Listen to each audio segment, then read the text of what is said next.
Oh, guys. Made myself an iced chai. Okay, there is a lot to go through, so let's get into it. It's been a few weeks since I did a vlog or a video because I have been working on this draft.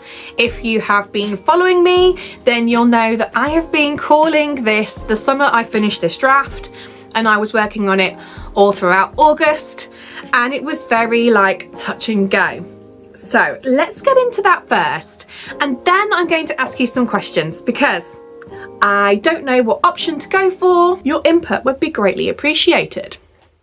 Well, let's get into it. So first of all, the biggest question I reckon you're all probably asking me is, did you finish your draft, Rianne? And apparently that's how you speak. And the answer is yes. Yes, I did. But there is a big but.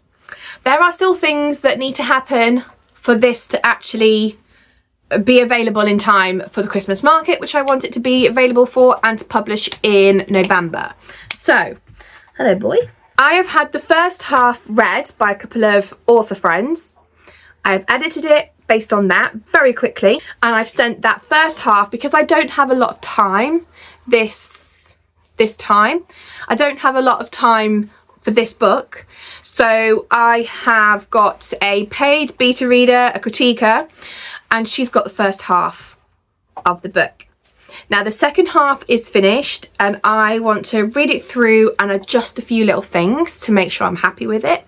Then I'm going to send that off to my reader friends, my author friends, and the paid beta reader, because I've only got like 1 or 2 author friends on it and 1 or 2 reader friends on it, because I normally would have more, but we're just a little bit pressed for time. So they'll have it at the same time. That means once the paid critiquer has finished going through the first half, I can be working on that while she's got the second half.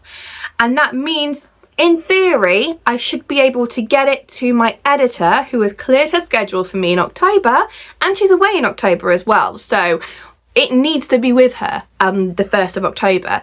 I can give her the first half at the beginning of October.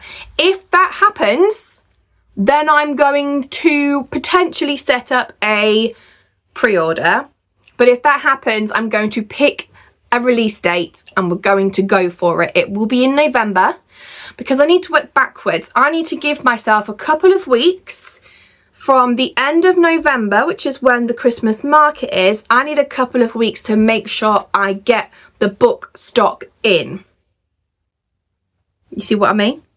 Which means the release date can be like mid-November, early to mid-November, which means as soon as my editor knows that I need it back by the very end of October, and that first weekend in November, I'm just going to be in this room, in this cave, doing those edits and doing the formatting, because I need to print it for a proof to make sure that it's accurate before I can then like publish it. So then that gives me a week or so to get a proof and approve it and hope to God it works okay, and then yada yada yada. Now, I can, in the meantime, be working on my blurb, update my book cover to have the blurb on, and put in book 2's interior and print book 3's cover, so I can check that I'm happy with the cover. Because if there's something wrong with the cover when it gets printed, that'll take a few days, like on the cover editor's end, to actually fix and get back to me. So I can do all that between now and then, so that I know the cover is fine and it's just the interior we're looking at. Now, book 3 has ended up around the same word count as book 2, so in theory that should be fine to check out the cover. I know, guys, I know. This then leads me into my next point. I'm going to talk about websites, baby. Bear with as I explain this, because we're in a little bit of a conundrum. A conundrum, what a good word, conundrum. So the conundrum is this. In the back of books 1 and 2, I have a QR code. There we go. And it's the same QR code that's on my book bookmarks and stuff. This QR code takes you to my website, my domain name, but /newsletters. So it's rhiannedwardsauthor.com/newsletters, or newsletter /or.html, or whatever that ending is. Anyway, the problem is hosting was getting far too expensive and problematic, so I'm cancelling my hosting. And if you have seen my previous video on websites, I'll link it up here somewhere, I have done a website on MailerLite, but at the moment it's the free version, so it has like the .io, .mailerlite, whatever that thing is. That's in my URL, okay? Are we following? Because this took a while for me to get my head around as well. Oh, this is where it gets intriguing, guys. So originally I was going to keep that as the free site and only pay when I reached 1,000 subscribers, because it connects up with my newsletter subscribers, because then you get the websites included anyway. So I would be paying, there's no point, I didn't want to pay for my website now. I wanted to pay for my website and then be able to add my domain name in, so then it would just be the rhiannedwardsauthor.com rather than added on that IO mailer page, whatever.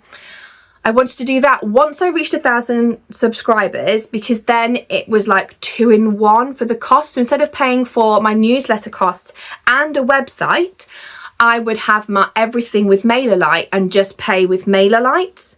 Hopefully that makes sense. If you've seen my previous video on MailerLite websites, that might make more sense. The issue is, MailerLite have announced, on my birthday no less, that they are dropping their free things from 1,000 subscribers to 500 subscribers. Now granted, I am not at 500 subscribers yet, but it does throw a tiny spanner in the works. Shall I explain it? I'm sure you're all dying to know. I would be paying for my website and my newsletter earlier than planned. Which means, do I want to be going through all this effort to change my back matter within my books and on my website and on my QR codes and anywhere where that QR code is and my links are? That would involve a lot of work and a lot of upkeep to then change it again later on down the line. So this is where my thoughts are at. Let me know what you think, because probably some of us are in the same boat.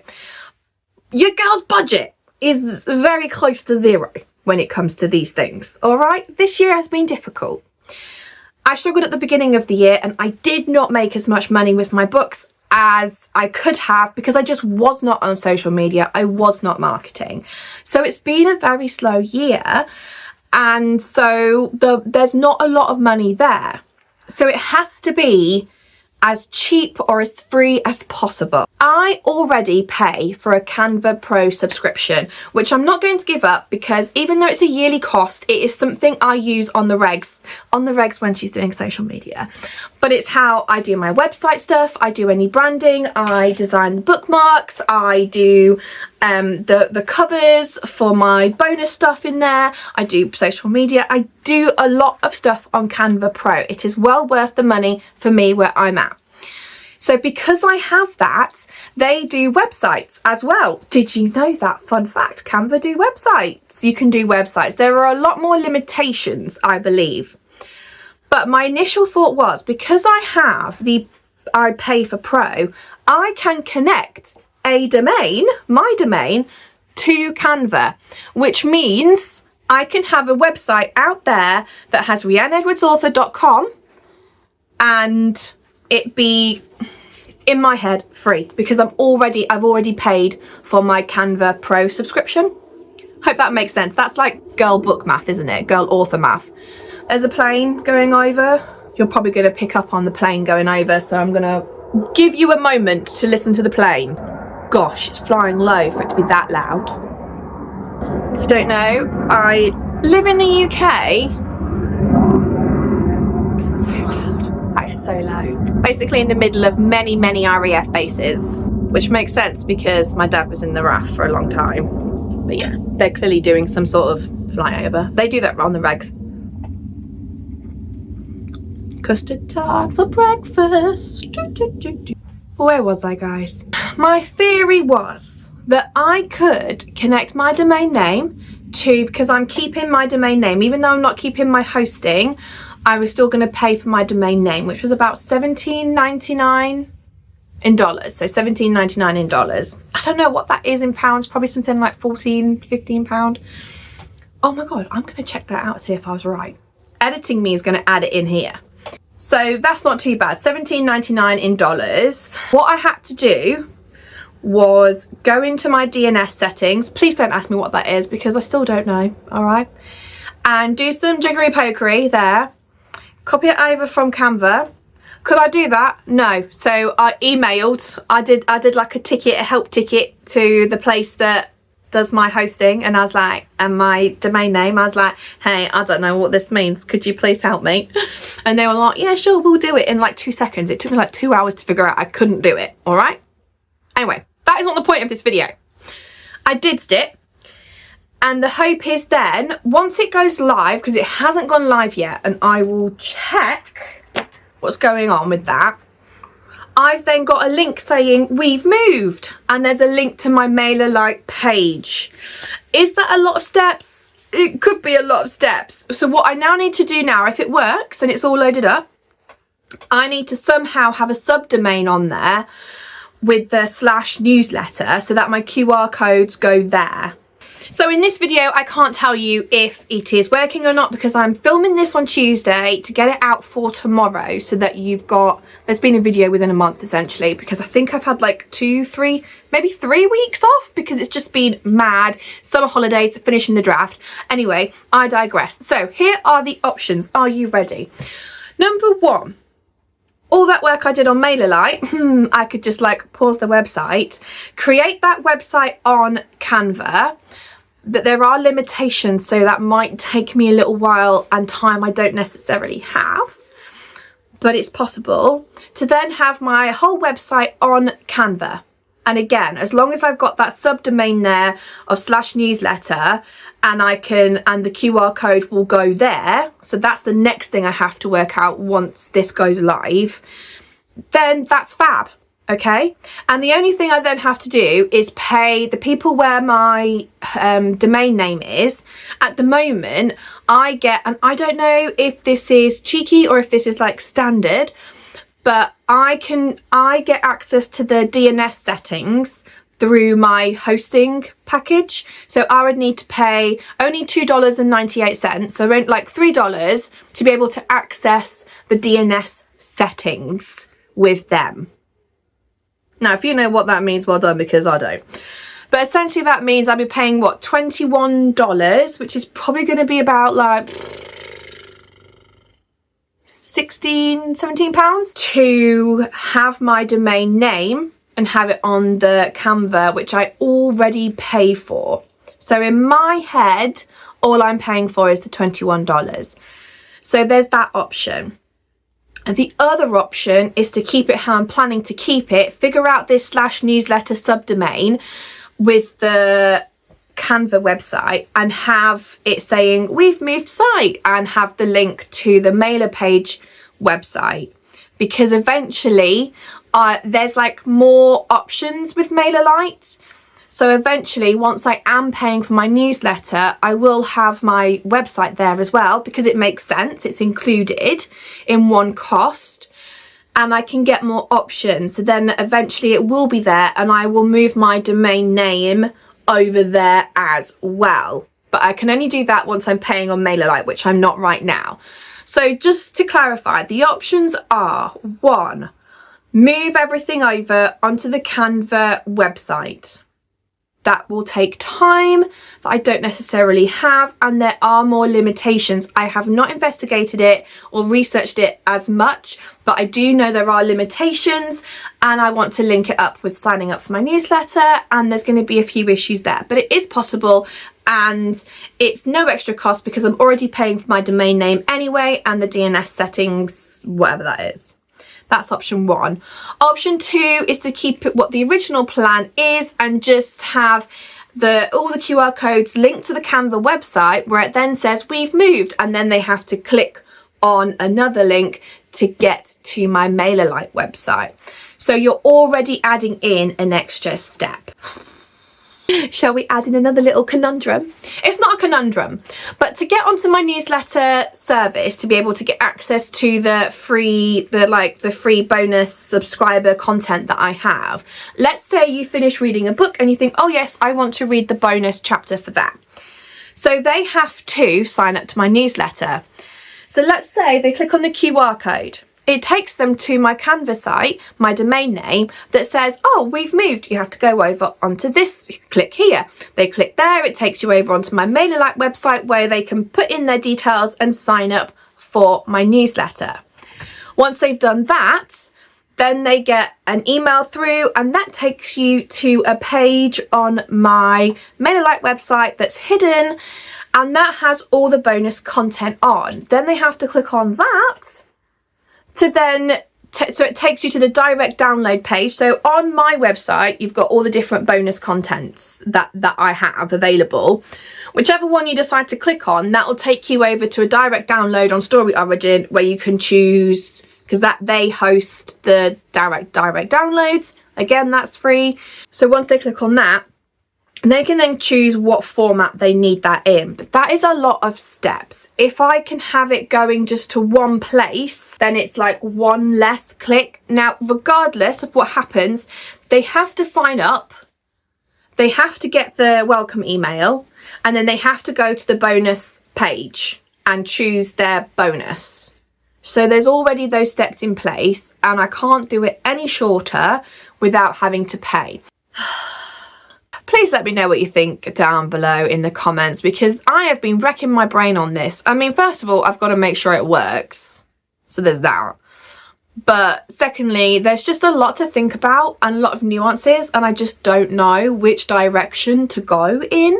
I really like my MailerLite page website, but I don't want to be paying for that yet until I have to with my newsletter subscribers. Do you know what I mean? Do you know what I mean? Of course you know what I mean, because you're following along. You're amazing guys, aren't you? So a couple of other things that I want to talk about is, one of them, if you stay to the very end, you're going to see something super exciting, and then I'll show you. I'm weirdly excited about this. I wasn't to begin with because of the cost, but I'm weirdly excited about this. So stick around, I'm going to show you that.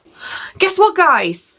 I can't believe it's this time of year, but the HB90 course for planning, the quarterly planning course, starts this weekend, because guess what? Q4 is coming up. I can't believe Q4 is coming up. I can't believe Q4 is coming up. Like, it is absolutely mad. So I thought I would just drop that in here, put the link down below if you're interested in doing the course. The course is something I highly recommend.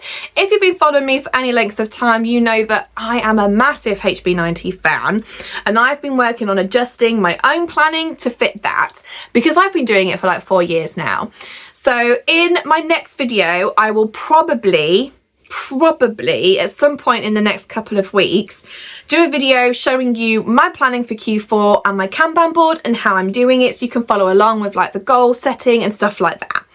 But if you're interested in doing the course, I would check out the link below. It's already open and it closes this weekend, so I think it starts on Sunday, I believe. I love Q4, guys. Q4 is my favourite time of year. So in September, for me, in the UK, September is the start of a new school year. I know September isn't technically Q4, but just bear with. It's also my birthday. So my birthday and the start of a school year. So it's like, so for me, this part of the year is also like a fresh new start as well. So there's like 2 fresh new starts. And also when I first did HB90, I started with a Q4. And you know what? that just really worked for me, like starting, getting used to it, then I could like really go for it in the January. It just worked really well. So it's a special time of year for me. But not only that, Q4 encompasses all my favourite things. I love autumn or fall for my American friends. I love this time of year, okay? I love the colder weather. Then it leads into Halloween, and I love Halloween. I really love Halloween now, especially when I've got kids and they go out trick-or-treat, and I just love the magic of it because you can really lean into like all the witchy vibes, which is just absolutely amazing. In fact, I'm going to show you something I bought the other day for my office, which is a steak, by the way, which is why we're very strategically showing you this part, because this is actually a towel that's drying. I got a little treaty treat for myself. So it's just book boxes. There's nothing in them, just 2 book boxes. There's this one, Spooky Set Spells, and then there's another one, Witchcraft and Wizardry. And I love them so much. You know when you just see something and instantly connect with it, and I was like, oh, I need that in my life. It brings me joy. It brought me joy. And that's what I'm about. So I love this time of year, because then after you have the fun of Halloween, we go into November. Now November is my husband's birthday, and then I pretty much think after my husband's birthday, which is early November, it's then Christmas. Winter, Christmas, beautiful. Favourite, honestly. It is the best time of year. I just absolutely love it. Even as an adult, I absolutely love Christmas. I love leading up to Christmas. I love buying my kids presents. I love all the magic. I just love it, love it, love it. So this is my favourite time of year, in case you didn't realise from my great enthusiasm. My favourite time of year. I've got loads of videos on what's involved in HB90, and I will leave some videos linked down below or up here so you can go and check them out. I thoroughly recommend it. So if you're interested, go and check out that link, and I will see you in the group. And then over the next couple of weeks, I will be showing you how I'm planning for Q4, because there is hopefully going to be a release, a Christmas market. We've got loads of stuff going on in Q4 in terms of like my author business side of things. I did say to bear with me till the end, so I'm going to get on with some like 20 minutes of editing or sorting stuff out, and then I will show you the exciting thing that's happening. I will show you the exciting thing that's happening. So stick around and I will show you. I mean, for me it's going to be a little while, but for you it's going to be... So in case you haven't noticed, I'm wearing glasses for the first time ever. Oh, hello Bailey. So my prescription for my glasses is actually very small, but because I struggle with a lot of headaches and I do a lot of screen work and just general like that sort of thing, the optician thought it might be a good idea to try and see if get a cheap pair of glasses and to see if it made a difference. It's this eye that is a little bit short-sighted. So this eye was overcompensating and doing a lot of work together with this eye to make up for this eye. It is very weird to put glasses on because my left eye is probably going, whoa, what the heck? Why am I not having to do as much work? And this eye is just like freaking out a little bit right now, if I'm being perfectly honest with you. So, but to be fair, I don't need them for something like this. I'm just showing you them being on. These glasses, they're actually a little bit purple. I don't know if you can see in the light there, but they're purple. In fact, probably better off. I don't know if you can see. But there you go. They really are purple. I'm digging them. If you're interested in following the journey of getting this book published by November, stick around, make sure you subscribe, and we will get through this journey together because, oh boy, it's exciting and nerve-wracking and I just need it to be done. But if you are interested in any of the videos I've done before, I will put on the screen somewhere the video about the MailerLite website because I think that's interesting, and I will see you in the next one where hopefully we're talking a bit more about Q4 and I've got a better idea of how this editing is going. But for now, this is the summer. I've finished the draft. Bye guys!